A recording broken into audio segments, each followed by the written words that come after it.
10,000 रोपनी भन्दा बढी सार्वजनिक जग्गा एमाले कांग्रेस माओवादीका लुटेराहरूले हडपेर पार्टीका कार्यालयका नाममा पार्टीका मान्छेहरूका नाममा व्यक्तिहरूको नाममा नामसारी गरेका छन्। सार्वजनिक सम्पत्तिमाथि लुटपाट मचाएका छन् र त्यसलाई कब्जा गरी बसेका छन्। त्यो सम्पत्तिलाई राज्यको मातहत ल्याउनको लागि कुनै न कुनै सरकारले दमन गर्नै पर्ने हुन्छ। जबरजस्ती त्यसलाई चाहिँ सरकार मातहत ल्याउनको लागि चाहिँ राज्यको बल प्रयोग गर्न नै पर्ने हुन्छ। त्यो बल प्रयोग अहिले केही नगरपालिकाहरूमा मात्रै देखिएको छ।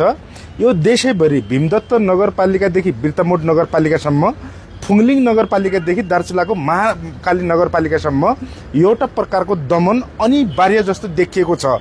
हात जोडेर नमस्कार गरेर यी चाहिँ त्यो सम्पत्ति कब्जा गरेर बसेका ती भ्रष्ट मान्छेहरूलाई चाहिँ जय जयकार गरेर राज्यको सम्पत्ति सामान्य अर्थमा राज्यको मातहत आउने देखिँदैन।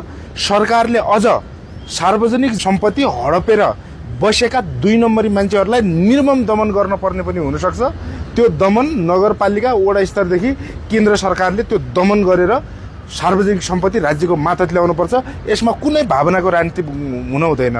यसमा पीडित छन् भने त्यसको उचित व्यवस्थापन गर्ने हैन, लुटेराहरू छन् भने तिनलाई चाहिँ ठिक ढङ्गले चाहिँ हैकमवादी हुन् ती सुकुम्बासी होइनन् भने ठिक ढङ्गले ट्रिट गरेर राज्यको सम्पत्ति राज्य मातहत ल्याउनुपर्छ। यसमा कुनै पनि इमोसनको राजनीति गरेर हुँदैन।